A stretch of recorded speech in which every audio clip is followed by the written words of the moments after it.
Prontinho, escatologia, revelação e juízo para o fim dos tempos. Nós vamos hoje para a nossa unidade de número 4, revelações finais e juízo de Deus. Gente, vocês vão perceber, aqui no capítulo 1, nós vamos reiterar um pouquinho, de forma rápida, bem didática, alguns detalhes do período da grande tribulação. Nós falamos sobre esse período ao longo das outras 3 aulas, e o livro traz algumas características a mais do período da grande tribulação. Olha só, Mateus 24, 21 e 22, Jesus fala que os dias da grande tribulação, eles serão abreviados. O que é isso? Serão dias mais curtos. A impressão que se tem é que serão dias que vão passar mais rápido.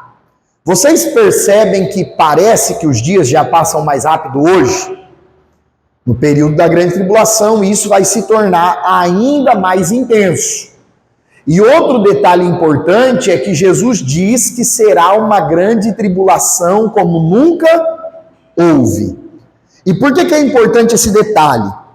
Muitas pessoas dizem que a igreja tem que passar pela grande tribulação, porque os apóstolos sofreram tribulações, a igreja sofreu tribulação. Agora, qual que é o grande diferencial? Jesus disse que o período da grande tribulação vai ser algo totalmente diferente. É uma tribulação como nunca existiu no passado. Outro ponto aí é que a Bíblia chama a grande tribulação por alguns outros nomes ou expressões. Nós temos o profeta Jeremias no capítulo 30, versículo 4 a 9, falando que haverá um período que vai acontecer a angústia de Jacó. Por que isso? Porque nós vimos ao longo dessas aulas que o anticristo vai perseguir de forma muito direta o povo de Israel, principalmente a parte do povo de Israel que aceitar Jesus como Messias, como Salvador. Então esse período é apresentado no Antigo Testamento como angústia de Jacó. Alguns profetas, principalmente nos livros dos profetas menores, vão chamar a grande tribulação de dia do Senhor. Sempre que você lê lá no Antigo Testamento, dia do Senhor, você presta atenção, porque pode estar falando de juízo, de castigo, se referindo ao período da grande tribulação. O Novo Testamento vai usar essas outras 2 expressões, que é o dia de Cristo e o dia de Deus.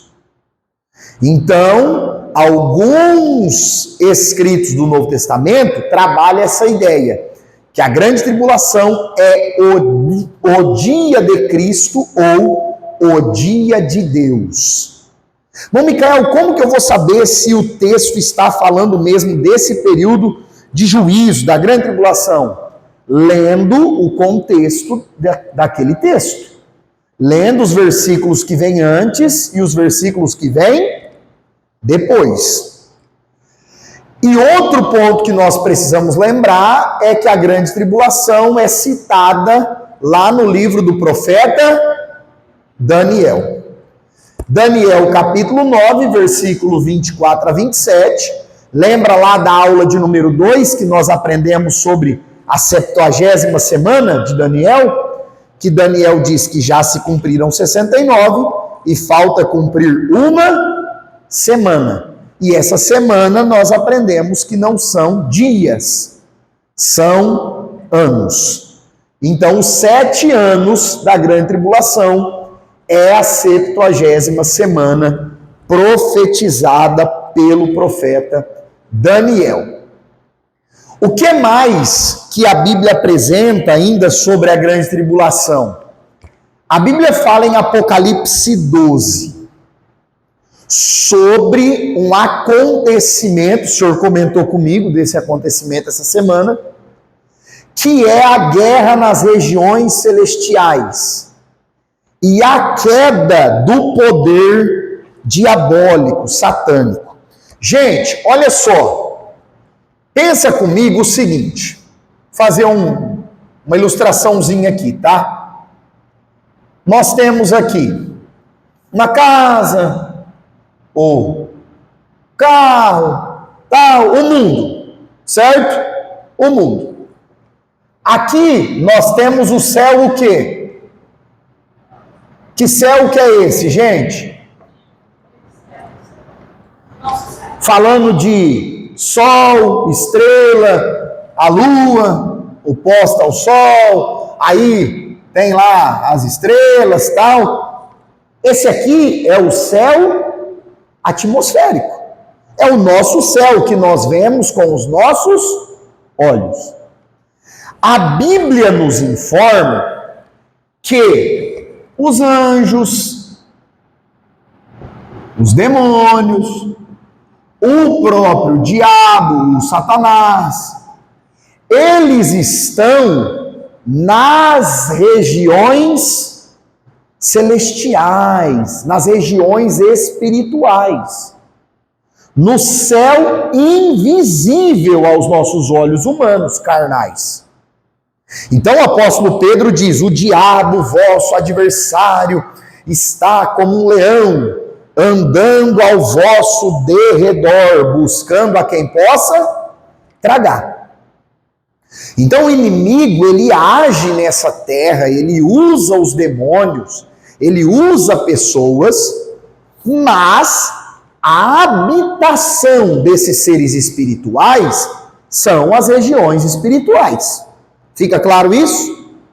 Apocalipse 12, versículos 3 a 9, nos informa que Miguel, qual é o nome? Miguel. Miguel aparece na Bíblia como um arcanjo, um anjo de guerra. Miguel não aparece entregando profecia, Miguel não aparece batizando com o Espírito Santo, Miguel não aparece fazendo milagre, nada disso. Miguel só aparece para mandar a espada. Então, se um dia você estiver no culto e alguém falar, vamos pedir para Miguel vir aqui, misericórdia, eu tô fora desse negócio. Passa de mim esse cálice. Foi Miguel que destruiu aquele exército? Aquele exército primeiro foi Miguel? Então, a Bíblia não fala, bem lembrado aí, Modeger, a Bíblia não fala que anjo que foi que invadiu o arraial lá do Senaqueribe.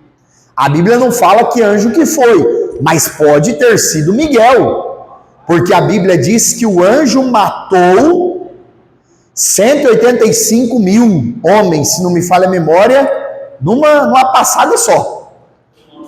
Então você imagina, há indícios que pode ter sido ele.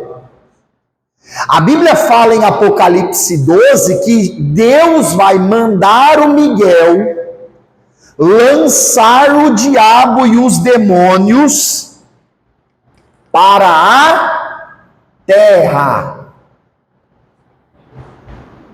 Então, no período da grande tribulação, Micael, as pessoas vão ver ele. Não, porque ele é um ser espiritual. Ele não é um ser físico, corpóreo como nós. Mas ele e os demônios vão estar na terra. Porque Deus dará ordem a Miguel que batalhe contra ele e o expulse. Aí eu coloquei um detalhe interessante, o livro não traz, mas eu lembrei. Lá na carta de Judas, meio-irmão de Jesus, diz que Miguel contendeu com Satanás por causa do corpo de quem? De Moisés. Com certeza o diabo queria pegar o corpo de Moisés para o povo fazer idolatria. E aí Deus fez questão que o corpo de Moisés fosse escondido. Ninguém sabe onde Moisés foi enterrado, sepultado, ninguém sabe. Agora, a Bíblia fala que o Miguel não proferiu nenhuma palavra de maldição contra o diabo. Porque Deus não deu essa ordem para ele. Eles contenderam pelo corpo de Moisés, mas ele não deu ordem nenhuma para o diabo. Agora, aqui, turma, aqui o negócio é diferente. Porque nessa ocasião aqui, em Judas, Miguel não entrou em batalha no sentido de expulsar o diabo. Mas aqui a Bíblia diz que, a mando de Deus, Miguel vai lançar o diabo e os seus demônios, os seus anjos, na terra. A Bíblia fala no versículo 9, e foi precipitado o grande dragão, a antiga serpente, que se chama o diabo e Satanás, que engana todo mundo. Foi precipitado na terra, ou seja, jogado na terra. E os seus anjos foram precipitados com ele. Então, olha só, é um período que, além dos juízos de Deus, que nós vamos ver daqui a pouco, que vão acontecer sobre a terra, as pessoas ainda sofrerão com a influência direta do maligno nessa terra. O diabo, o Satanás, os demônios já estão aqui. Então, o que a Bíblia nos faz compreender é que eles agem nesse mundo, mas não que eles habitem diretamente nesse mundo.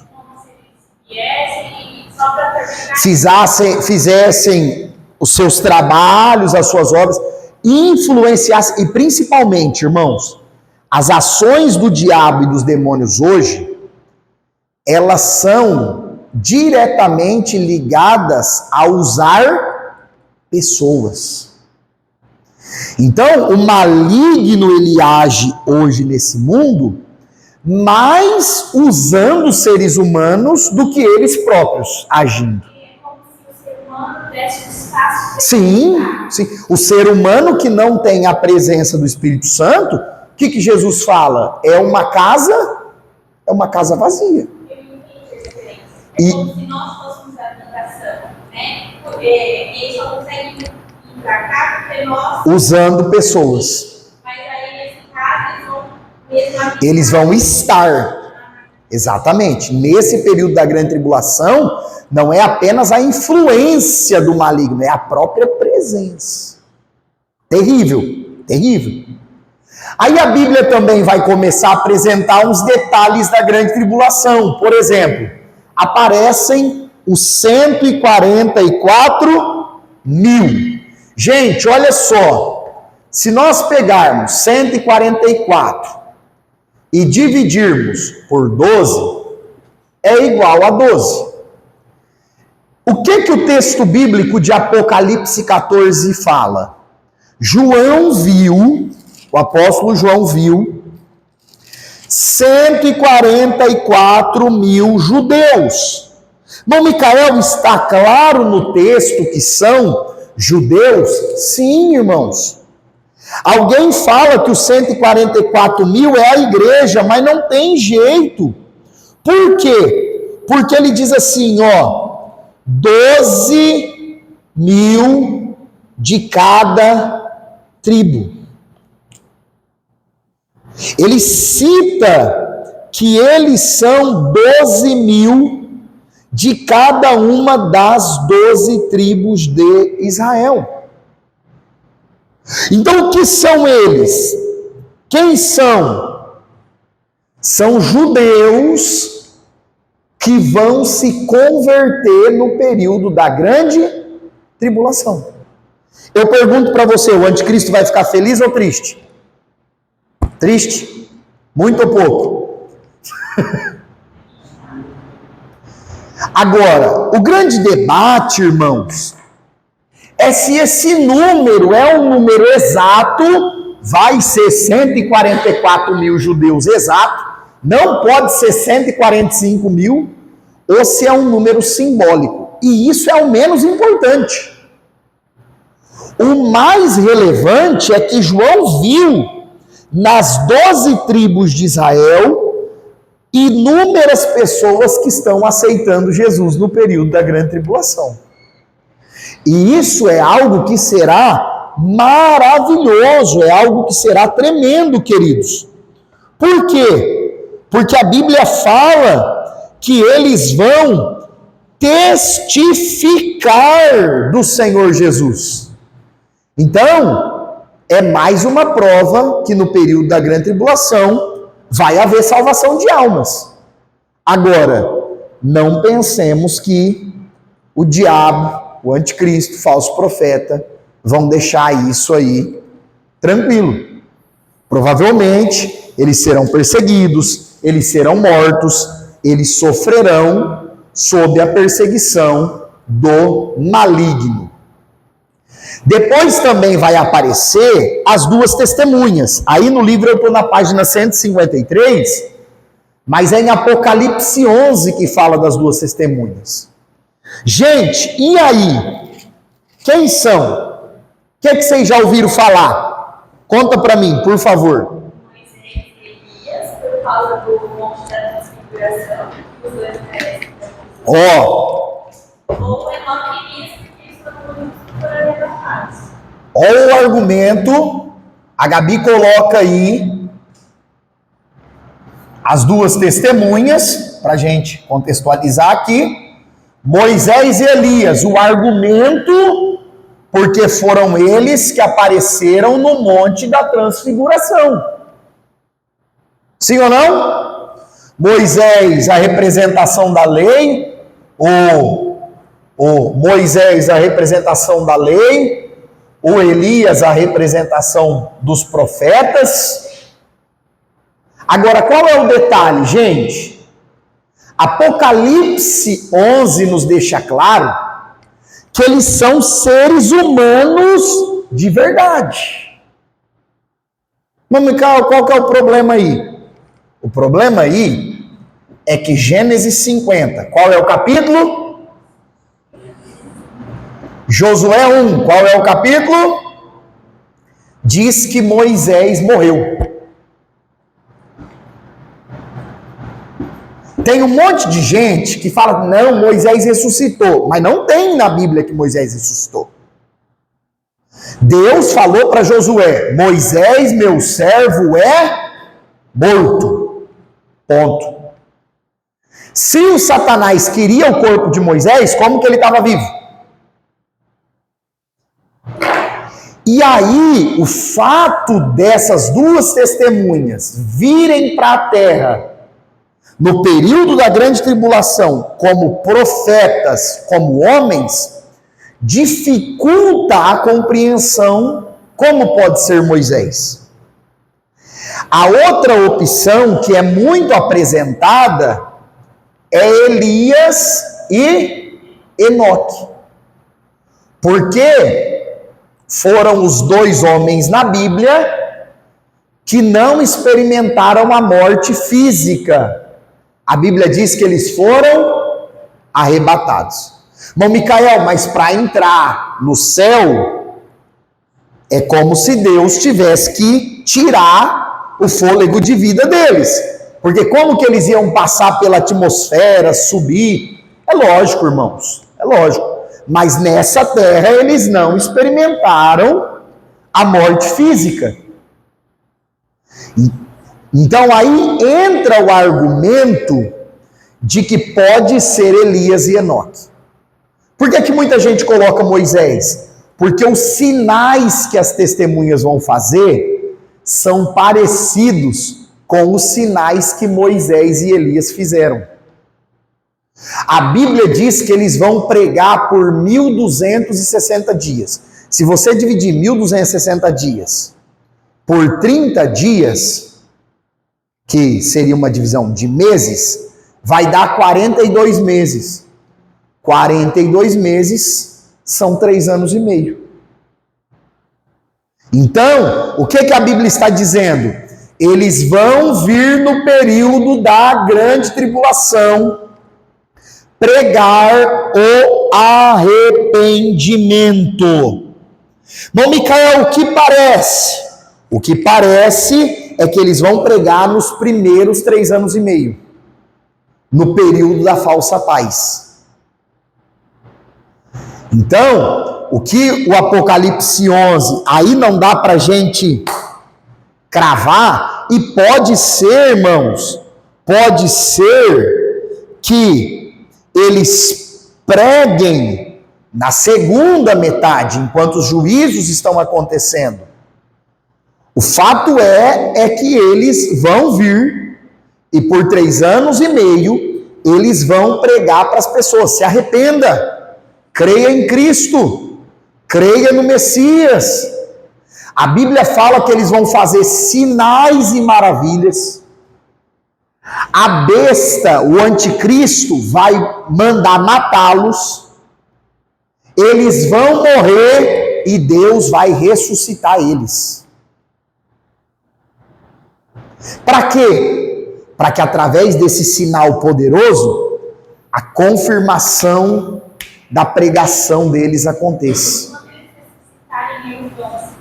Aí eles ressuscitam e a Bíblia fala que termina o trabalho deles. Então, o que dá a entender é que eles voltam para os céus. Então, pelo que se entende, essa pergunta aí que o Joabe coloca, vão passar de nação para nação, vão passar de um lugar para o outro, o que se entende? Parece que eles vão estar em Israel, que é o grande palco nesse período da grande tribulação. O lugar principal é Israel. Então, o que parece é que eles vão estar lá, vestidos de pano de saco, que é uma veste representativa para os judeus de tristeza, de luto, de lamento, e chamando as pessoas ao arrependimento. Ô, Mika, eu falando pro Javi, então, às vezes eu pensava assim, meu Deus, como esses testemunhos vão pregar todo, né? Sendo que são só 2 homens. Sim. Né? Só que a gente vai entender, a gente está esquecendo, propriamente, ou os caras da nossa geração aqui, ou as gerações futuras. A tecnologia está aí, né? Então, assim, por exemplo, quem pode negar que às vezes você está pegando lá e você transmitido para... Sim, transmitido para todas as nações. A gente esquece, né? Perfeito. Exatamente. É porque a gente tem uma ideia das pregações antigas. E do período lá bíblico. Irmãos, olha o detalhe, aqui no versículo 12 de Apocalipse 11. Eles vão subir ao céu em uma nuvem, e os seus inimigos vão ver.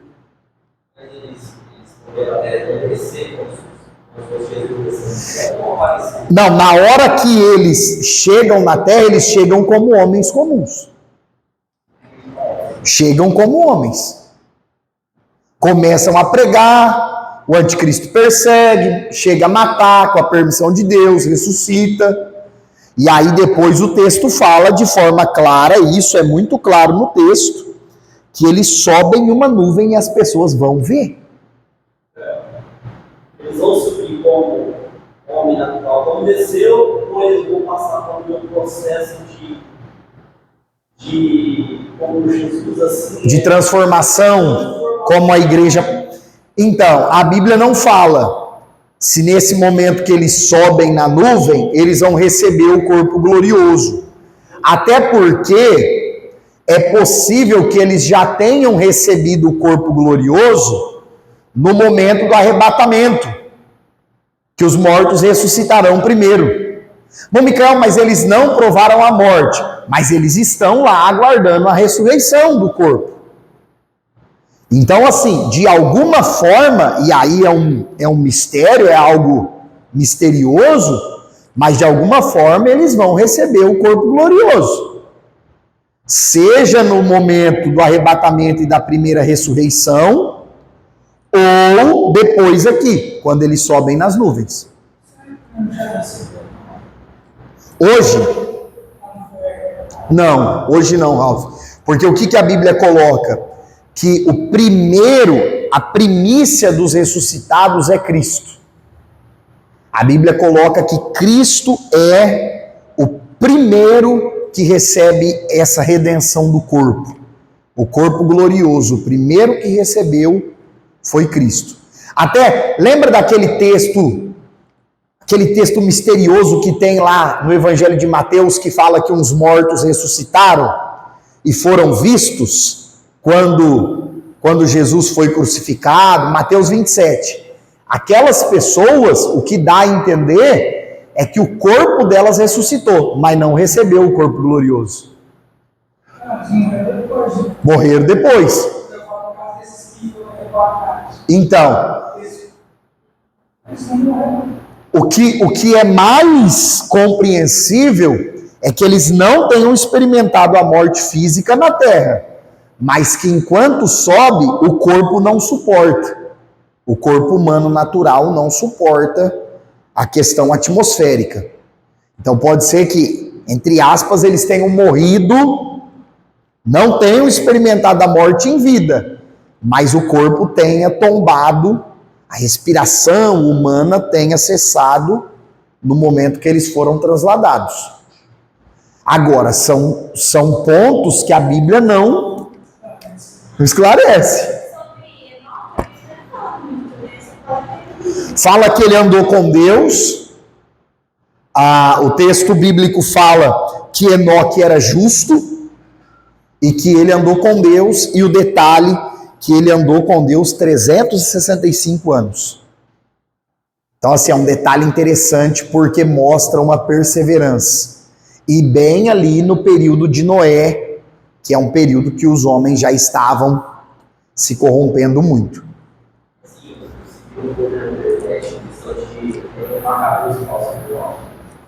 Então, aí tem os livros apócrifos, Tobias.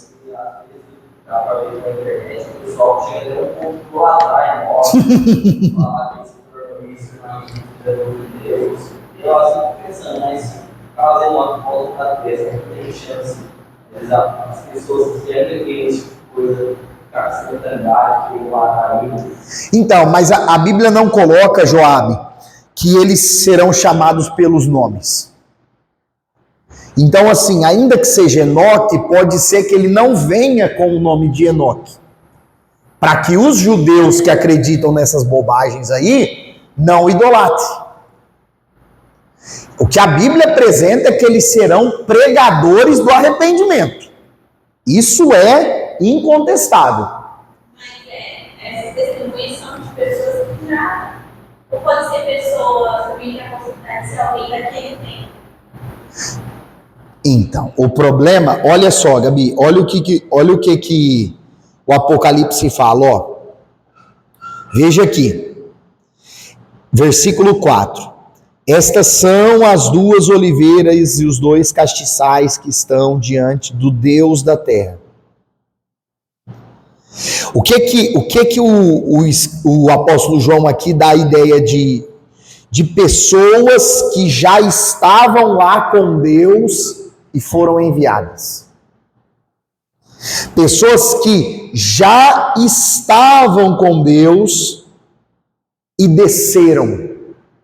No versículo 2 ele fala que eles vão pisar na cidade santa. Então dá uma ideia de alguém que vai descer. Aí nós vamos misericórdia. 666. Quando você tem que ligar para alguém e tem lá 666, confessa que você fica meio preocupado. Misericórdia. Se você tiver uma dívida para pagar e custar R$666, o que você... Essa dívida aqui é do capiroto. Essa aqui não é de Deus, não. Você precisa do endereço de alguém. Irmão, qual que é o número da tua casa? 666. Nossa! Misericórdia! Meu pai! O senhor não tem medo de ir lá, não?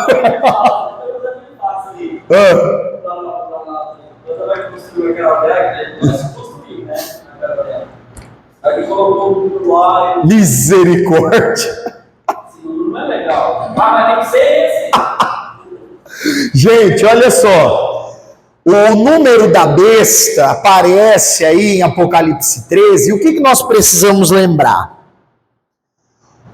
No mundo antigo, no período da Bíblia, no contexto da Bíblia, quando alguém pertencia a uma nação, a um grupo, a um povo, a pessoa sempre recebia uma marca.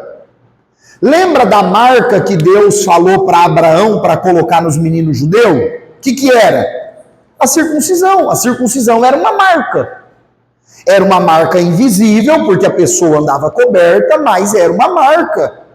Um sinal do pacto do Deus vivo com Abraão. Sim ou não?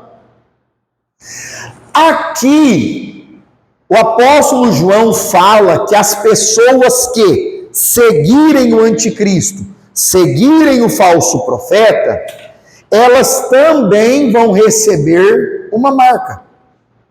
Elas também vão receber um símbolo de possessão, um selo, ou na mão, e a Bíblia fala que ou na testa.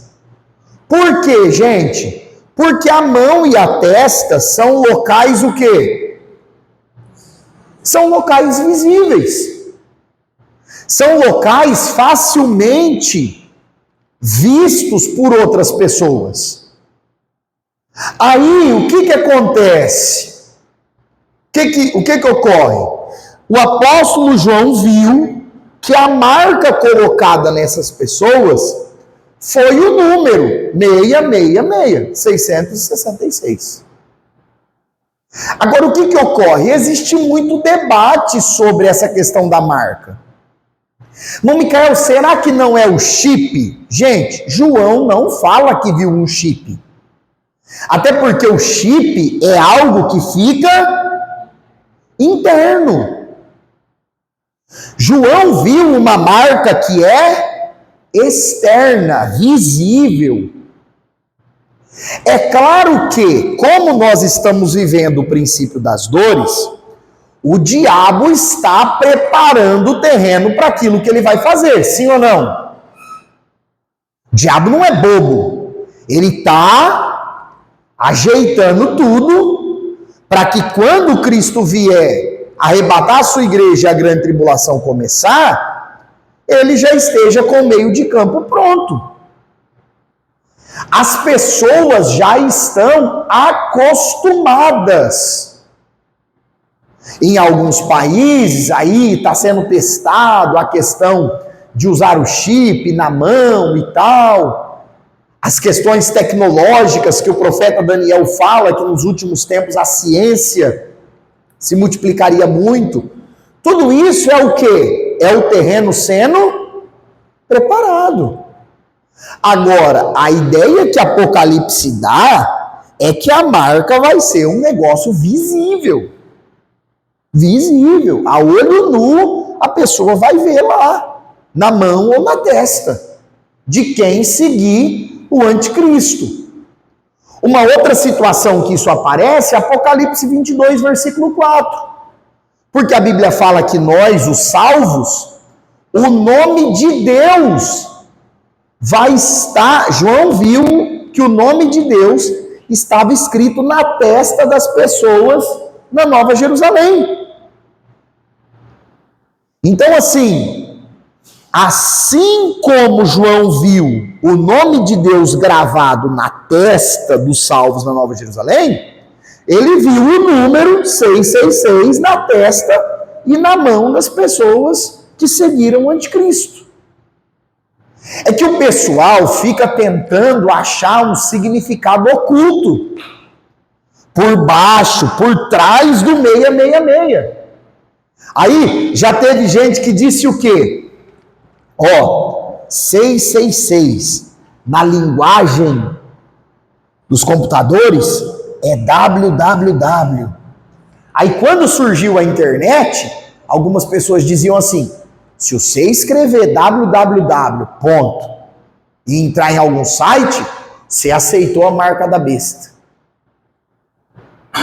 Para crer nisso tem que ser o quê? Tem que ser besta.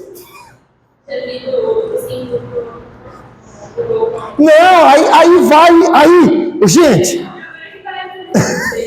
gente, a louqueira do ser humano não tem limite. Por quê?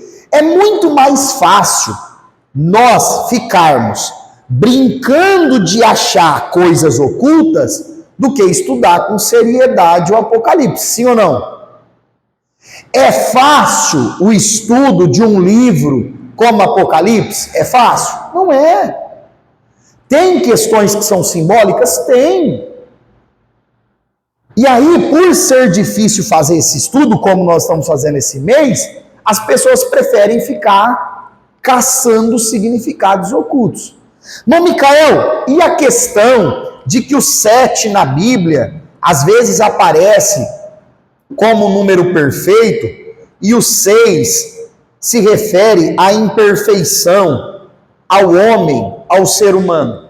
Faz sentido. Isso faz sentido. Agora, pode ser que o sinal da besta do anticristo seja o 666, remetendo-se ao domínio aí do anticristo, do falso profeta e do dragão, do diabo, sobre o ser humano, que é um ser imperfeito. Mas são coisas que ficam no campo da especulação. O que a gente sabe pela Bíblia é que João viu o 666 escrito lá, na mão ou na testa das pessoas. Isso é fato. Amém? Aí nós vamos lá para o capítulo 2. Falar um pouquinho aqui, esse ponto é bem resumido, é mais rápido. Falar sobre o aparecimento do homem do pecado. Irmãos, o diabo é um grande imitador, sim ou não? Sim ou não? Sim. Na Trindade nós temos Deus Pai, Deus Filho, que é Cristo, e Deus Espírito Santo. O que aparece no Apocalipse? Não é uma trindade, é uma tríade. É um trio satânico, diabólico, que é quem, segundo o Apocalipse? O dragão, o anticristo, que é a besta que sobe do mar, e o falso profeta. Vocês conseguem perceber que parece haver uma tentativa do maligno de copiar o que Deus faz? Parece haver uma tentativa do diabo para copiar a trindade divina. E aí o apóstolo João viu o dragão, que é a antiga serpente, Satanás, o diabo, em Apocalipse 12, versículo 13. Ele viu a besta que sobe do mar. Irmãos, quando a Bíblia fala em passagens que você consegue perceber que são simbólicas, quando a Bíblia fala sobre o mar, fala de multidões, fala de nações, fala de povos. E o apóstolo João viu esse ser que subia do mar para governar as nações. É uma menção ao homem do pecado, ao anticristo. Depois ele viu também uma besta que subia da terra, se tornando o quê? Se tornando um grande líder religioso. Então o que nós temos em Apocalipse 12, 13? O aparecimento da tríade satânica. O diabo, que é a representação do dragão, é um ser espiritual, não é visível, é espiritual. Aí nós temos dois seres visíveis, que é o anticristo, vai ser um líder político, e o falso profeta, que vai ser um líder religioso.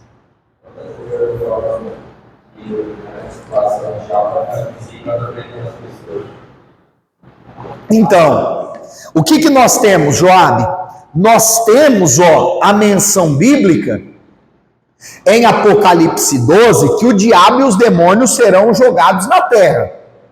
Eles serão lançados. Mas, gente, assim como ele está hoje em um corpo, em uma forma espiritual sem um corpo, como que ele vai assumir um corpo de repente? Então o diabo não vai estar aqui de forma visível aos homens, de forma corpórea. Não há nenhuma base bíblica para defender, para sustentar isso. Quem vai estar aqui com um corpo é o anticristo e o falso profeta, que serão homens, seres humanos comuns. Porque, quando eu era criança, eu imaginava que o anticristo e o falso profeta eram demônios que estariam na terra, por ser humano e tal. Mas não, né? São pessoas da terra. São homens. E aí o que nós temos, turma?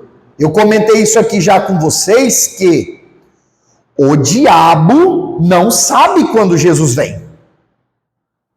E é por isso que o diabo, ele vai meio que preparando pessoas que podem ser um potencial anticristo.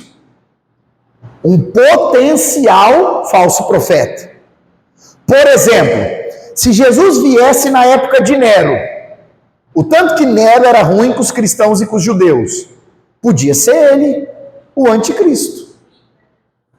Se Jesus vem agora, período da Primeira Guerra Mundial, Segunda Guerra Mundial, com o Hitler, que até se dizia cristão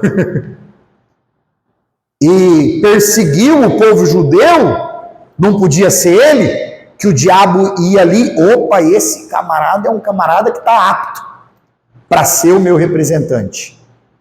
Então, e ao longo da história existiram vários camaradas que foram extremamente violentos, soberbos, homicidas, sem amor a Deus, sem amor ao próximo.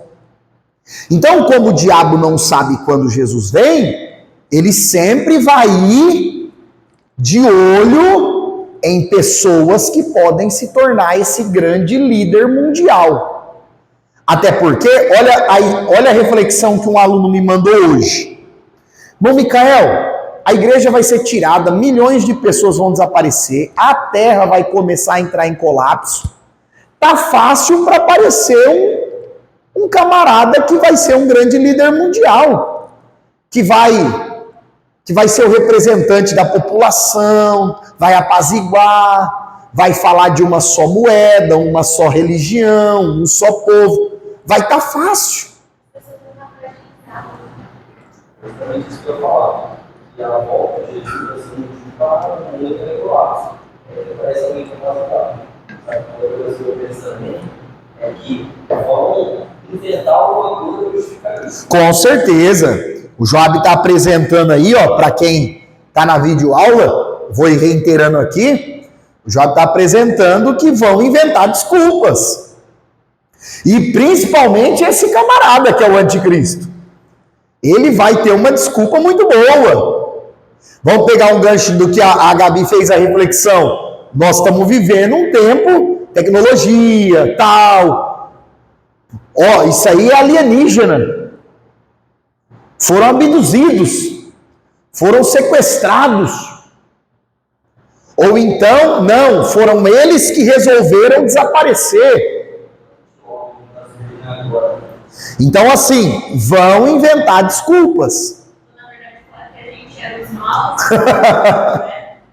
Aí, turma, olha só, enquanto o anticristo é esse camarada aí do paz e amor, da falsa paz, falso profeta vai ser não ia usar um termo, mas vai ser um deusão sobre a terra. Vai ser um líder religioso que vai fazer, a Bíblia fala, vai até fazer milagre. A Bíblia fala no Apocalipse que o anticristo vai morrer e o falso profeta vai ressuscitar ele. Percebe o diabo tentando copiar a obra do Pai, do Filho e do Espírito Santo? Então, irmãos, existe um segmento evangélico que foca muito. Falso profeta é o Papa, falso profeta é o Papa. Vocês já viram isso? Falso profeta é o Papa. Ah, a Babilônia é Roma. Gente, a Bíblia não afirma isso. Nós temos que ter cuidado. Não é porque o catolicismo abraçou a veneração de imagens, a missa de sétimo dia. Não é porque o catolicismo tem ensinos antibíblicos que tudo que está no Apocalipse é sobre eles. Parece que tem um pessoal que a luta deles não é contra o diabo e os demônios, igual Paulo fala. Parece que a luta de uns grupos religiosos é só contra o catolicismo. Misericórdia, tudo é o catolicismo, pelo amor de Deus. É uma religião só. Então tem que ser tão surpreendente que os muçulmanos, os judeus, os hindus. Vão deixar a religião deles para Exatamente. Então, assim, provavelmente é uma ideia de religião nova. É claro que tem a ver com sincretismo religioso, ecumenismo, todas as religiões levam a Deus. É claro que tem a ver com isso. E quem vai ser responsável por essa área é o falso profeta. Para alegrar o nosso coração, a gente já falou sobre isso nas outras aulas, é nesse momento que Jesus desce e aplica o seu juízo sobre esse povo aqui, ó. É nesse momento, Apocalipse 19, Jesus desce, prende o diabo lá por 1000 anos e o anticristo e o falso profeta inaugura o lago de fogo, que nós já estudamos sobre esse ponto. Sim. Vão ter consciência de que eles estão sendo usados por inimigo? É bem provável. É bem provável.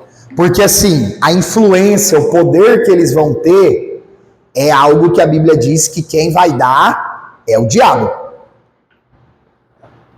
É uma influência e um falso poder religioso, por exemplo, que o falso profeta vai ter, que é algo fora do normal, fora do padrão.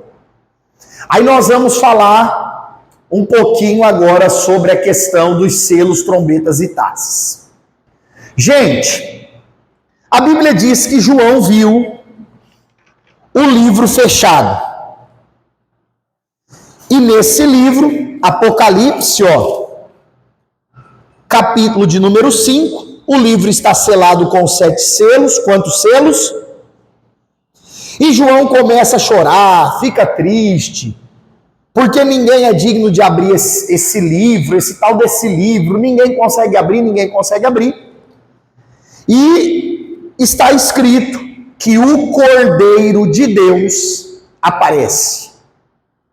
E o Cordeiro, ele é digno de abrir o livro.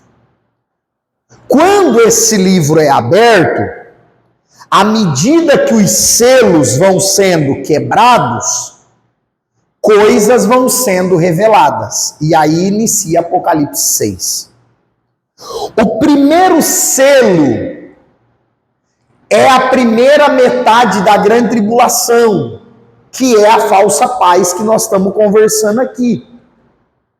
O problema é que o profeta Daniel fala no capítulo 9, versículo 27, que na metade da semana, na metade da grande tribulação, o camarada que fez o acordo vai fazer o quê? Vai quebrar o acordo que fez. O profeta Daniel fala que na metade da grande tribulação, ele vai interromper os sacrifícios.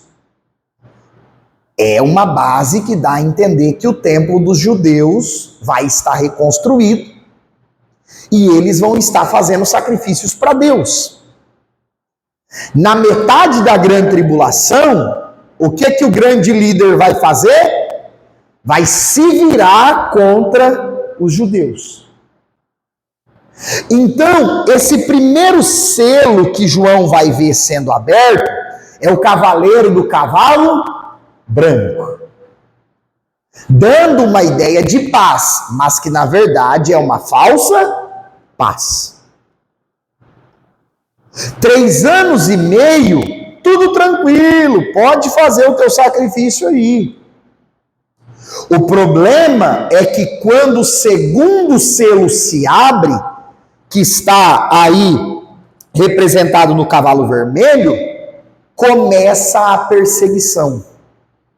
É por isso que o Apocalipse parece nos mostrar o seguinte: o primeiro selo, cavaleiro do cavalo branco, são os primeiros 3 anos e meio, falsa paz. Fica claro isso? Cavaleiro do cavalo branco, falsa paz. Quando o segundo selo é aberto, cavalo vermelho, cavalo amarelo, cavalo preto, e as catástrofes começam, aí dá início à segunda metade, os últimos 3 anos e meio. Então assim, qual é a ideia? Até 3 anos e 6 meses, tá tranquilo. Quando começa 3 anos e inicia o 7º mês, aqui é como se o segundo selo fosse aberto. E quando Jesus abre o segundo selo, aí João começa a ver o quê? A ira de Deus sendo derramada sobre os homens e sendo derramada sobre a terra. Gente, qual que é o grande BO, o grande problema da grande tribulação? Existe a ira do maligno. Existe a ira do maligno manifesta, acontecendo para perseguir, para matar, para judiar das pessoas, mas também é um período que a justiça de Deus será derramada sobre a terra. Conseguem perceber essa dupla ação que vai estar acontecendo sobre esse mundo? Irmão Micael, e aí? Se você der uma observada aí no seu livro, eu até coloquei aqui, das páginas 168 até a 182, nós temos o cavalo branco, primeiro selo, cavalo vermelho, segundo selo. Refere-se ao quê? A espada, refere-se à guerra. E não é apenas espada no sentido de guerra física, é espada no sentido de sacrifício. Depois, o cavalo preto, que fala de racionamento, de escassez de alimento sobre a terra. Depois, o cavalo amarelo, que é o 4º selo, simboliza a morte. Grande número de mortos sobre a terra. E, irmãos, olha a sequência disso. Começa com a fome. Com a fome, toda vez que há escassez de alimento, o ser humano busca alimento onde não deve, sim ou não? Por exemplo, comer animais indevidos. Aí vem as pestes. Com as pestes e com a fome, a destruição das vidas, a redução da população, a multiplicação dos animais ferozes. Então, o que vocês vão perceber? Que à medida que os selos vão sendo abertos, as trombetas vão sendo tocadas e as taças vão sendo derramadas, a coisa vai sempre piorando.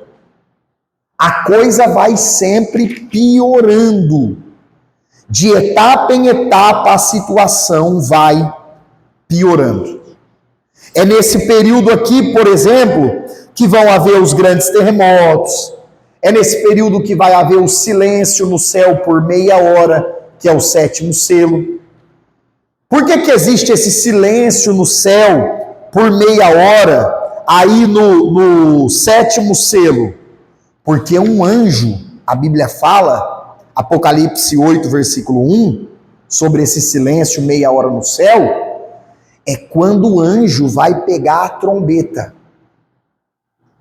Como se Deus dissesse assim, ó, todo mundo presta atenção, que agora vai acontecer o anúncio de algo que vai piorar a situação da terra e dos seres que estão sobre a terra. Aí vai para a primeira trombeta, após esse silêncio de meia hora. Quando começam as trombetas, aí a coisa que está feia fica pior. Depois dos 7 selos. Aí, turma, o que acontece? Ó, eu até coloquei aqui. Capítulo 3 e 4, eles estão juntos. Alguns intérpretes, eles colocam as trombetas e as taças como juízos iguais, apenas descritos de forma diferente. Mas o que parece é que as trombetas é como se fosse o nível 2 e as taças fossem o nível 3. Parecem ser 21 acontecimentos, divididos em 7, 7 e 7. Bom, Micael, e se for apenas, e se as trombetas e as taças forem situações iguais, apenas com uma descrição diferente? Não vai mudar o fato de que são coisas terríveis que estão acontecendo sobre a terra. Lembrando que isso é apenas nos últimos 3 anos e meio. É um período muito curto para o que está acontecendo. Olha, por exemplo, a segunda trombeta fala de um monte ardendo em fogo que cai na terra. Pode ser um meteoro. Pode ser um vulcão que estourou. Aí João não especifica, gente. Por quê? Porque João não tem essa linguagem que a gente tem hoje. Meteoro, meteorito. É uma nebulosa que está passando. Não. Então ele usa a linguagem daquele período. Mas o que a Bíblia diz? A terça parte dos peixes e as criaturas marinhas vão morrer. E o mar vai se transformar em sangue. Confirma aí se é a página 176 no livro de vocês. 74? Segunda trombeta? Então tá 2 atrás. Segunda trombeta. Olha aí, vamos para outro ponto, ó. A quinta trombeta. João viu uma estrela que caiu do céu. Parece ser um ser espiritual, um ser maligno.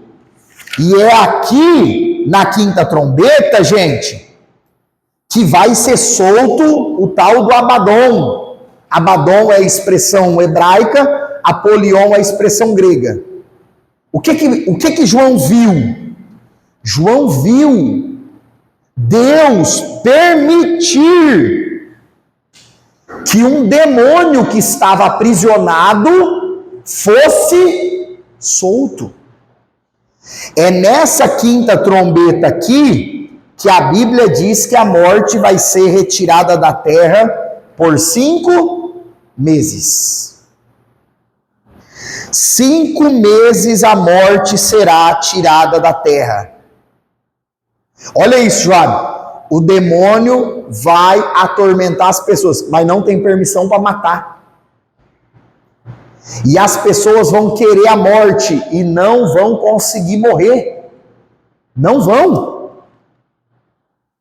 Quem que vai ser poupado nesse período aqui? Somente as pessoas que se converterem na primeira metade da grande tribulação e não tiverem sido mortas pelo anticristo. Essas pessoas, como elas foram compradas por Cristo, o demônio não vai poder atormentar elas.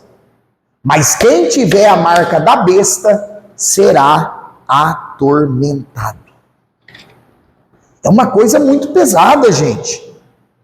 Depois nós temos a sexta trombeta, a sétima trombeta, e a sétima trombeta é parecido com o sétimo selo. Por quê? Quando o anjo foi tocar, Deus falou, espera. Apocalipse 11, versículo 15. Deus fala para esse anjo da sétima trombeta, calma aí. E o que vai acontecer? O apóstolo João vai ver o livrinho. Lembra que a gente falou lá na primeira aula?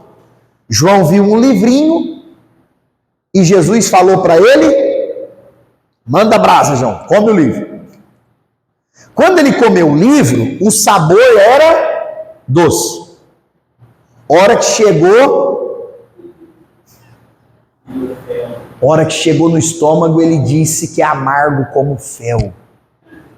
O que isso representa, irmãos?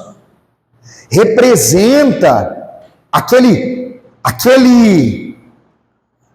período que vai entrar das 7 taças. Por que isso?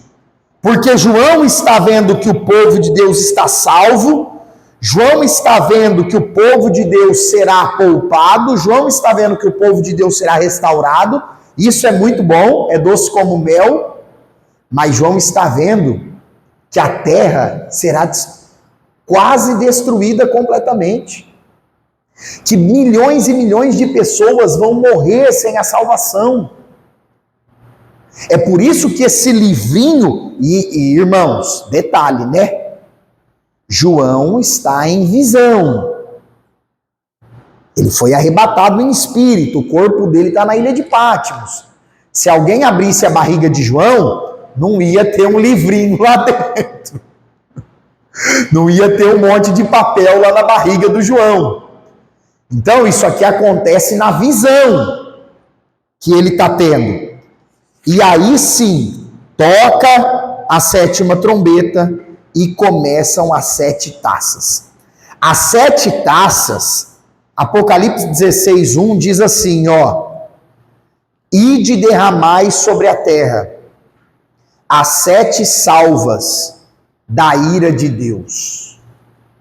Vocês conseguem perceber que não dá para negar que o fim da grande tribulação é a ira de Deus sendo derramada sobre a terra? Não dá para negar isso, dá? Se a gente negar que o final da grande tribulação é a ira de Deus sendo derramada, nós temos que jogar fora esse versículo. Apocalipse 16:1. Porque ele diz que são as 7 salvas, que é uma menção a um recipiente, as 7 taças da ira de Deus. Então é o juízo de Deus já começando sobre a terra. Aí o que vai acontecer? Uma chaga maligna que mata 1/3 dos homens. Depois o mar é exterminado 1/3. Depois a Bíblia fala da água doce, 1/3 é contaminada. Gente, nesse período aqui, não vai ter água potável para as pessoas beberem. Também faz menção a isso. Agora, o que também é possível se entender, Gabi? Como eu coloquei aquele dia, parece que é assim, os juízos vão acontecendo com 1/3, depois 1/3 desse 1/3 que sobrou, e depois 1/3 desse 1/3 e 1/3 que já foi afetado. Parece que vai piorando.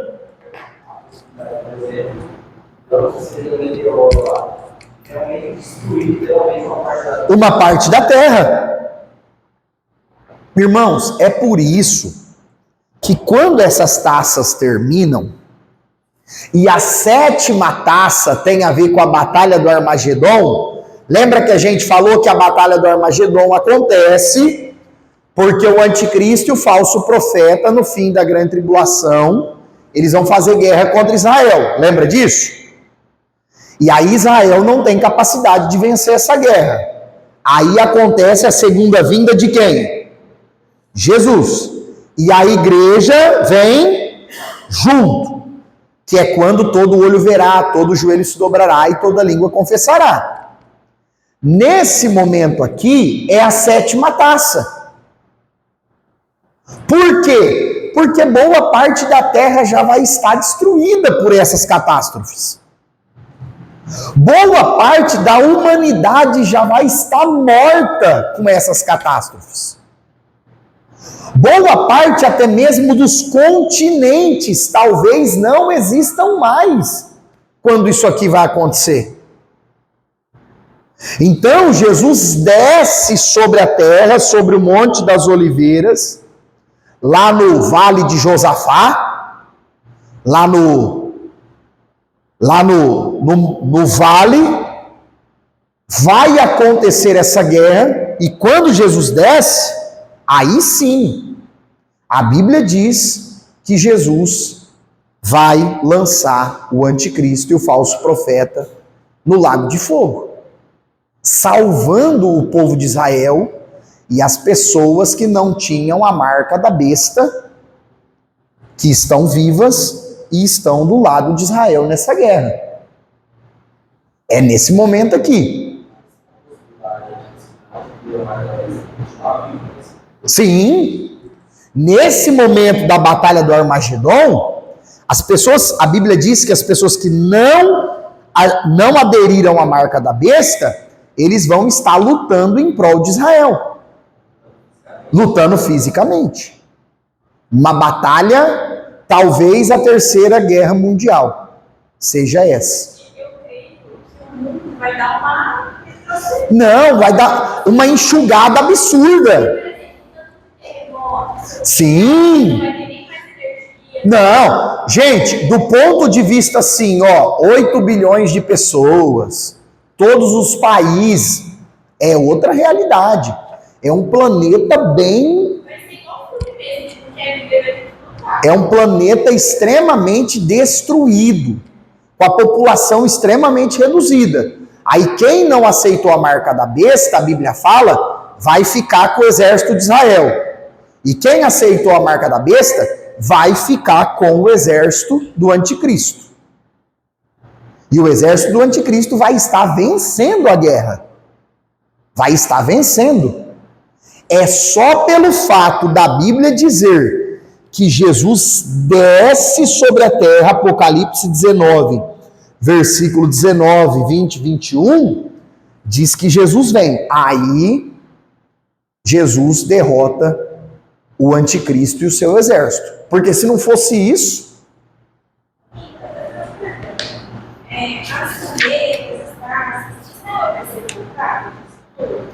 Então, sim, o que ocorre? Nós temos que pensar, gente, quando a gente fala de Israel, nesse sentido escatológico, o que nós temos que pensar? Muitas pessoas em Israel vão crer em Cristo. Muitas pessoas em Israel vão ficar a favor do anticristo. Então não é porque uma pessoa é de Israel que ela vai fazer parte do povo que Jesus vai ajudar. A pessoa é de Israel, aceitou a marca da besta, se curvou ao anticristo, ela faz parte daquele grupo. A grande questão que o Apocalipse mostra é que quando o anticristo revelar quem ele é, os judeus vão se revoltar contra ele. E esses judeus se revoltando contra o anticristo, o que eles vão entender? Esse camarada não é o Messias. Esse camarada é o iníquo que Daniel profetizou. O Messias já veio e a gente perdeu. Então vai ser um período de arrependimento no meio do povo de Israel. E aí sim, esse pessoal que arrepender-se, voltar-se, clamar a misericórdia de Deus, é esse pessoal que vai ser ajudado por Cristo na grande batalha do Armagedon. Eu entendo isso, porque daí a gente ir analisando, faz muito sentido no final de tudo, o mundo inteiro se voltar contra Israel. Porque, por exemplo, se Israel estiver com isso ali, eles vão estar sendo preservados da ilha de Deus. Então, às vezes, a gente vai falar assim, né? Tipo, eles estão sendo protegidos, vão acabar com eles, e eles estão tentando se mostrar a gente. Faz um pouco sentido essa revolta. Sim. E assim, o que nós não podemos perder de vista, gente? A Bíblia estabelece o pacto que Deus fez com Abraão. A aliança que Deus fez com Abraão. Deus fez uma aliança depois com Davi. Então Deus tem um plano de ainda salvar muitas pessoas do povo de Israel. E Deus não quebra os pactos que ele faz. Os homens quebram, Deus não quebra. Então, se Deus fez esse pacto com Israel de que iria preservá-los no fim de todas as coisas, é o momento que Deus vai cumprir o seu pacto, a sua aliança.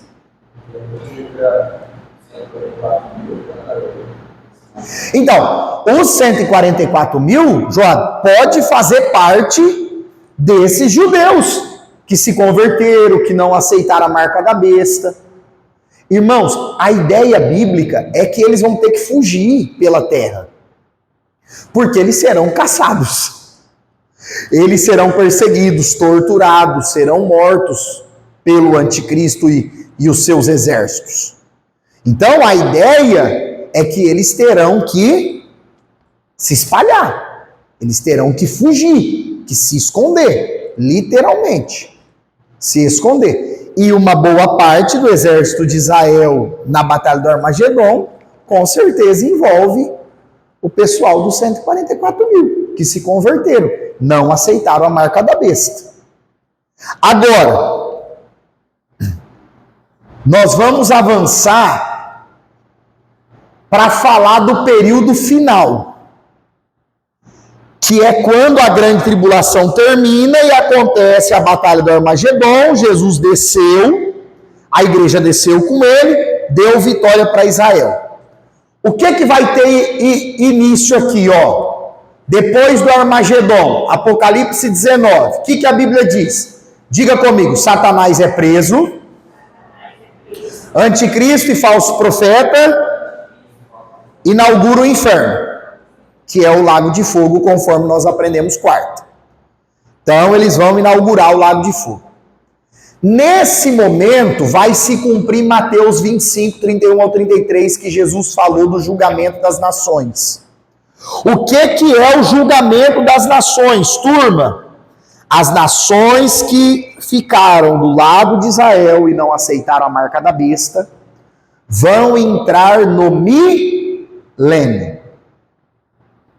As nações que ficaram do lado do anticristo contra Israel serão mortos.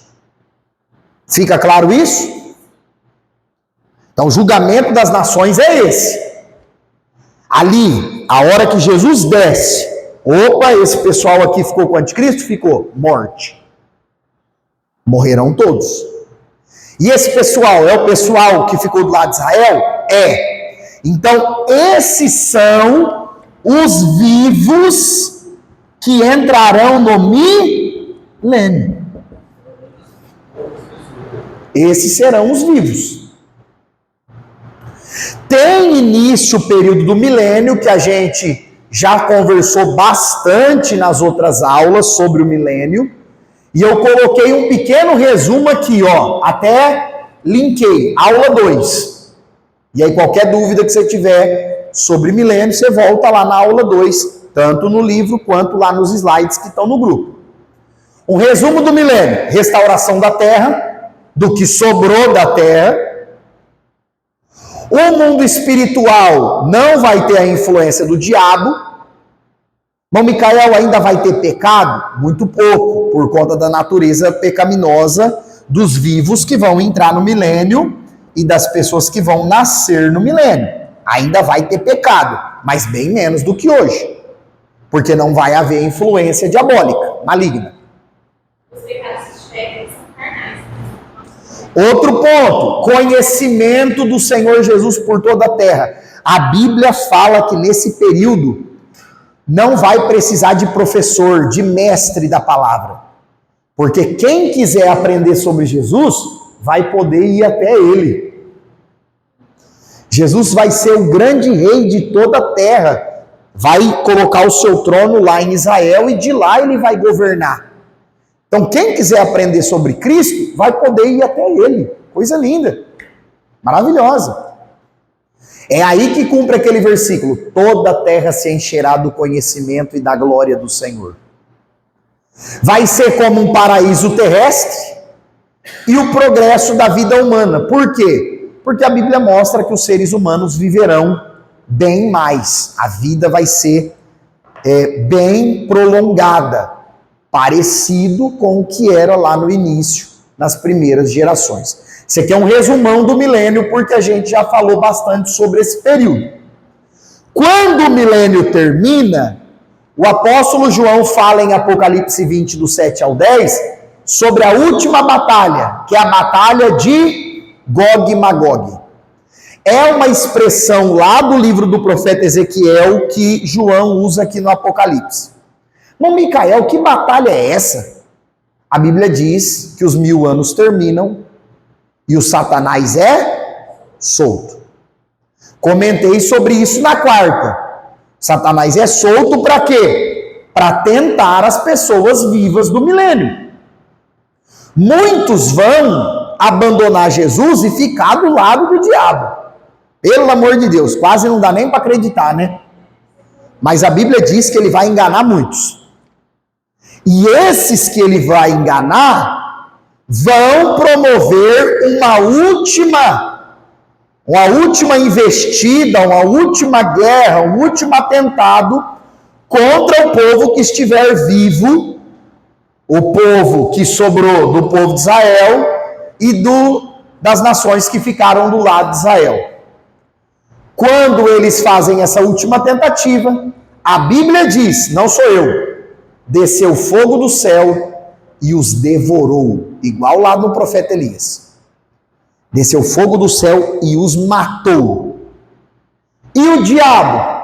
A Bíblia diz que foi lançado no lago de fogo. E o melhor, Modejair, está escrito lá, que ele vai ser atormentado para todo sempre. Não desiste. Irmãos, Ralf, olha só, fazer uma pregação chocante na igreja. Uma pregação chocante num culto. Irmãos, hoje eu vou ensinar que nós temos que ter uma qualidade que o Satanás tem. Misericórdia. O que é? O miserável não desiste nunca. Irmão, a persistência do Satanás para corromper os homens, para afastar os homens de Deus, é absurda. É absurda. Começou no jardim e vai durar até aqui, ó. Eu acho que ter prazer maior para ele do que ter os filhos se afastar do pai. Tirar o que Deus mais ama, que é os filhos. Né? Com certeza. Eu acho que é o maior prazer. Ele já sabe que está condenado. Então vai fazer Essa é a questão. O fato do diabo saber que já está condenado leva-o a querer arrastar o máximo de pessoas com ele. Porque sabe que as pessoas vão, vai ter o que ele vai ter no campo. E outra, tipo, como se falasse para Deus, o Senhor me condenou, então o Senhor mais ama os teus filhos. Irmãos, a investida do maligno contra os seres humanos, que começou lá no Éden, vai durar até aqui. E Deus só não interfere nisso porque ele deu livre-arbítrio. Ele poderia pegar todo mundo para isso. E assim, é interessante essa reflexão, Ralf, porque desde Adão e Eva, Deus podia ter criado o homem sem a capacidade de pecar. Deus podia ter criado o homem com a impossibilidade de desobedecer. Eu vou colocar aqui um mecanismo no cérebro de vocês, e quando vocês quiserem fazer a coisa errada, vocês não vão conseguir. Mas qual que é a grande questão? Deus cria o ser humano para ser alguém dotado de escolher, da capacidade de escolha. Por quê, irmãos? Porque Deus não quer que nós o sirvamos como robôs, por obrigação, por interesse, não. Deus quer que nós nos relacionemos com Ele, como a Gabi colocou, porque Ele é o nosso Pai. Porque nós o amamos. Porque nós temos prazer em falar com Ele, em louvar a Ele, em servir, em caminhar com Ele. Porque capacidade para fazer um ser programado igual robô, Deus tinha. Mas nunca foi o plano. Nunca foi o projeto. O verdadeiro amor, ele se revela quando alguém ama de forma voluntária. De forma voluntária. Então, se algum dia alguém falar assim para você, ó, o diabo tá lá no inferno, tacando terror, atormentando as pessoas, você lê esse texto, Apocalipse 20, versículo 10. Não, querido, aqui está escrito que o diabo vai ser jogado lá exatamente para isso, não é para atormentar, é para ser atormentado. Para ver que castiga as pessoas como o inferno, o pecado, a igualdade, a situação de ser ela vai ser condenada no mesmo lugar. A pessoa vai para o mesmo destino que o diabo. A pessoa vai para a mesma condenação. Aí até existe um debate, a gente esqueceu de pontuar na aula passada, mas existe um debate assim, será que uns vão ser mais atormentados e outros menos? Por conta do grau de pecado, do grau de desobediência contra Deus? Aí isso a Bíblia não fala, mas parece que há uma lógica nesse raciocínio. Sim.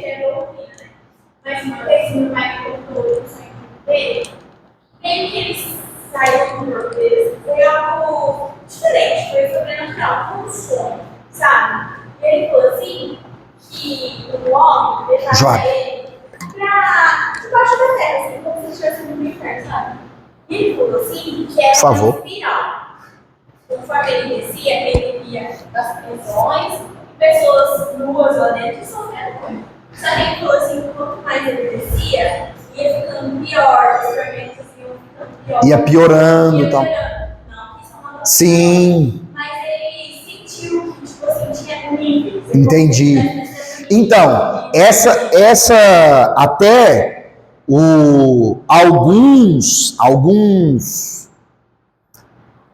alguns livros, alguns trabalhos mais voltados para algumas mitologias, tal, aponta essa questão do inferno ter até mesmo locais, lá no inferno, locais separados. Agora, são questões que a Bíblia não afirma. Outro ponto é, onde vai ser? Que lugar é esse? Aí alguns falam, não, é um lugar... é no mundo espiritual, outros falam, é no âmago da terra, no núcleo da terra. Essas coisas, gente, são só especulações. Mas faz muito sentido também ter essa divisão de castigo, Sim. por causa dos galardões. Sim, existe uma especificação de graus. Na internet, uns vídeos de base sempre. O pessoal falando que o pessoal escuta barulho lá no Ah, sim. Então, é um outro ponto que o Ralph está colocando aí. Algumas pessoas falam que tiveram experiência de ouvir barulhos, de gente gritando, de gente atormentada nas regiões do rio Eufrates. E o rio Eufrates, obrigado, Joab, é um lugar que aparece no Apocalipse. É um lugar. O rio Eufrates vai secar e é lá que vai acontecer a batalha do Armagedon. Então, assim, algumas pessoas falam, é lá de baixo, o inferno é lá de baixo. Agora, gente, são pontos que ficam apenas na especulação. Essa questão do céu e do inferno, se ela pode colocar no outro físico ou espiritual. Então, a Bíblia não fala se esse lugar, se ele é físico. A Bíblia fala que as pessoas vão ressuscitar o corpo para ir para lá. Então percebe que dá uma ideia de um lugar físico? Porque os mortos vão ressuscitar no juízo final, a segunda morte, para ir para o inferno. Mas é algo que a Bíblia não coloca. Se vai ser apenas um lugar no mundo espiritual ou se é um lugar físico que Deus vai estabelecer para que as pessoas sejam eternamente atormentadas.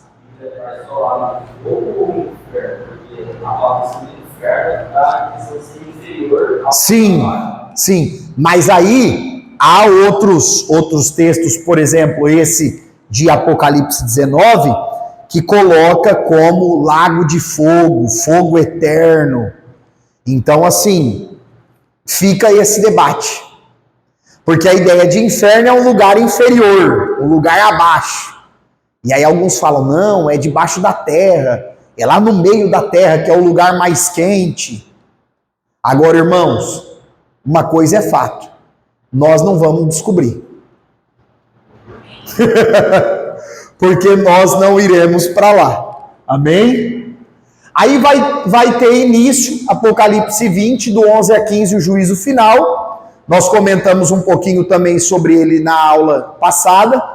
Todos os mortos vão comparecer lá, grandes e pequenos, ricos e pobres, importantes e anônimos. E vai ser a ressurreição para vergonha e desprezo eterno, conforme o profeta Daniel fala lá em Daniel 12. É aquilo que nós estudamos, que é a segunda morte. E o que Apocalipse diz? Que a morte e o inferno aqui é o mundo dos mortos. A morte e o mundo dos mortos, o lugar de tormento onde eles estão agora, os dois juntos serão lançados no lago de fogo. Isso aqui, claro, já depois que o anticristo está lá, o falso profeta está lá e o diabo também está lá. Então assim, Deus julga primeiro o maligno e aí depois Deus faz o juízo final, que é o juízo do trono branco. Não tem salvação. É um juízo só de sentença. Todos os mortos de toda a história da humanidade. Muita gente. Bilhões e bilhões de pessoas.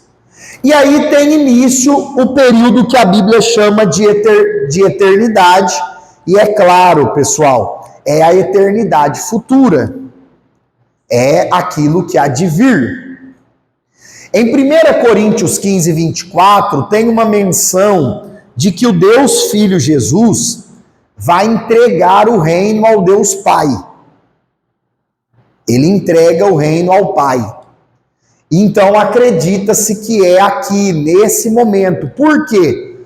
Porque a Bíblia diz que no juízo final, o Pai deu autoridade para o Cordeiro julgar. Então quem vai julgar as pessoas no juízo final é Cristo. Cristo é quem julga, é o Cordeiro quem julga. Depois, Cristo entrega o reino, a obra da salvação, todas as pessoas, os salvos que vieram junto com ele para o milênio, que somos nós, a igreja, os salvos que batalharam junto com Israel e ficaram vivos no milênio, é nesse momento que Cristo entrega tudo ao Pai. E é nesse momento que João viu o início, ou o novo de todas as coisas. O que ele vai contemplar, turma? O novo céu e a nova terra. Existe um debate assim, veja só. Lembrando, a terra vai estar extremamente destruída. existe um debate. Será que Deus vai só purificar? Ou Deus vai consumir com esse céu atmosférico e essa terra e vai fazer um do zero? Isso aí a Bíblia não explica. João, ele não viu como Deus fez o novo céu e a nova terra. Deus não mostrou para João o processo do novo céu e da nova terra. Deus apenas mostrou para João um novo céu e uma nova terra. Então, é algo que não dá para nós dizermos com certeza, porque a Bíblia não diz com clareza. O que João coloca no versículo 1? Já o primeiro céu e a primeira terra passaram. Ele está dizendo, o que eu estava vendo, aquela terra, aquele céu, assim, tudo destruído pela grande tribulação, isso aqui não existe mais. Não é mais o mesmo. Então ele vê o novo céu e a nova terra, onde não há mais. Não existe mais o mar. E, gente, vocês já pararam para pensar que o mar é um símbolo, irmã Lenice, de separação das pessoas? Eu não sei se vocês sabem disso, mas na geografia bíblica nós vamos estudar. Isso. Na aula de história, a gente aprendeu sobre a Pangeia. Você lembra disso? O que é isso, gente? Os continentes, ó. Então, aqui você tem um continente, aí você tem mar. Aqui você tem outro continente, tem mar. Aqui você tem outro continente e tem mar. O mundo é assim ou não é? Aí você tem outro continente e tem o mar. Você tem outro continente e tem o mar. É assim ou não é? Isso aqui acontece depois do dilúvio. Foi por causa do dilúvio que os continentes se separaram. Porque na narrativa de Gênesis, Deus separou porção seca e as águas. É como se existisse um só mar, um só grande lago, um só.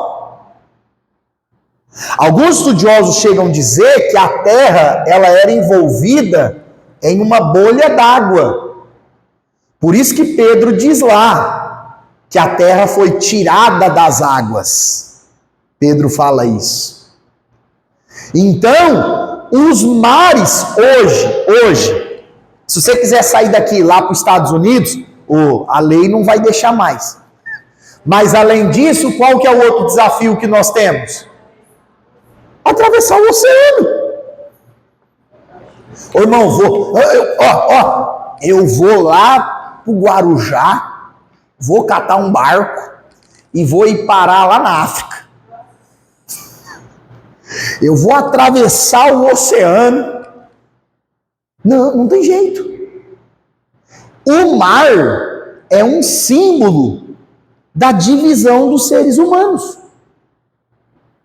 É uma divisão. Nesse período aqui, os homens vão precisar estarem divididos? Não. Porque no novo céu e na nova terra, todos vão servir e adorar o mesmo Deus. Ou seja, já não existe mais mar. Provavelmente o mesmo idioma. Não há mais sofrimento, João diz. E não há mais pecado. Vale a pena, irmãos. Vale a pena. É nesse momento aqui, ó, depois de ver o novo céu e a nova terra, que o apóstolo João também vê a nova Jerusalém. Qual é a ideia da nova Jerusalém? Ele diz que a nova Jerusalém desceu do céu. É uma cidade literal, gente. João viu uma cidade mesmo, que desceu do novo céu. Ele diz que essa cidade tem um muro, um muro grande, um muro alto, e é uma cidade toda adornada com pedras preciosas. O que alguns estudiosos dizem? Que todos os salvos terão livre acesso. Não é que nós vamos viver só na nova terra ou só no novo céu. A ideia bíblica é que nós teremos livre acesso à Nova Jerusalém, à nova terra, ao novo céu. Nós estaremos livres para aproveitar essa maravilha que Deus preparou para o seu povo. E detalhe, João diz que da Nova Jerusalém, a glória de Deus irradia sobre o novo céu e a nova terra. Gente, olha que coisa fantástica. A Nova Jerusalém está aqui, aí você imagina que o novo céu e a nova terra estão aqui, e a glória de Deus é o que ilumina todas as coisas. Não vai haver mais sol nem lua. Por quê? Porque, gente, o sol e a lua, eles são elementos necessários nesse planeta. Por exemplo, é a lua que indica a questão das estações, a maré dos mares, os meses, todas essas coisas humanas, o nosso tempo, tem a ver com o sol e com a lua, sim ou não? Por que o nosso dia tem 24 horas? Porque é o tempo que a Terra demora para dar volta. Essas coisas têm a ver com o sistema solar. Aqui não precisa mais de nada disso. Porque a glória do próprio Deus irradia sobre tudo e sobre todos. Não haverá mais. E aí, João fecha o Apocalipse. De que forma? Depois que ele vê a Nova Jerusalém. Capítulo 22. João fecha o Apocalipse do versículo 6 em diante, mostrando que a igreja deve se preparar, que a humanidade deve estar pronta. Para quê? Para encontrar com Cristo Jesus, o nosso Senhor e Salvador. João não fecha o Apocalipse dizendo assim, vai vivendo a vida aí, se der, você pega aí a segunda chance, a oportunidade da grande tribulação. Não. Ele diz o quê? Esteja pronto. E que o nosso clamor, que é Apocalipse 22, 17, seja o mesmo clamor do Espírito. Porque a Bíblia diz, o Espírito e a esposa dizem, vem. E quem ouve, diga, vem. E quem tem sede, venha. E quem quiser, tome de graça da água da vida. Como? Então, ele fala que ele viu o rio da vida, o mar como de cristal. Agora, irmãos, como que serão essas coisas? É algo que nós só vamos descobrir lá. As ruas douradas que João viu, que ele chamou de ruas de ouro, e que deve ser algo muito mais precioso do que o ouro, nós vamos descobrir, porque nós estaremos lá com Cristo Jesus, o nosso Senhor. Amém? E como que o Apocalipse termina? Assim, porque eu testifico a todo aquele que ouvir as palavras da profecia deste livro que, se alguém lhes acrescentar alguma coisa, Deus fará vir sobre ele as pragas que estão escritas neste livro. Perigoso, hein? João termina Apocalipse com essa advertência. Se alguém tirar quaisquer palavra do livro dessa profecia, Deus tirará a sua parte da árvore da vida e da cidade santa que estão escritas neste livro. Aquele que testifica estas coisas diz, Jesus que estava falando com ele, certamente cedo venho. E ele responde, amém. Ora vem, Senhor Jesus. E o final ele conclui, como a maioria das cartas, a graça de nosso Senhor Jesus Cristo seja com todos vós. Amém. Então assim, irmãos, é por isso que a gente fala, o Apocalipse ele termina, ele começa e ele termina de uma forma muito linda, que é o quê? Jesus ressuscitado, Jesus glorificado, o Jesus que arrebatou João, e aqui é o Jesus que está lá no céu, intercedendo por nós, à destra do Pai, nos convidando a estarmos prontos para passarmos a eternidade com Ele. Amém? Que Deus nos ajude, nos dê graça, nos dê força, para perseverarmos até o fim. Amém? Só um detalhe interessante, ó. Jesus fala 7 vezes. Quantas vezes? Anota aí no seu livro, isso aqui é legal. Ó, a expressão cedo venho, qual é a expressão? 7 vezes em Apocalipse. Quais são as vezes? Anota aí. Capítulo 2, versículo 5. Capítulo 2, versículo 16.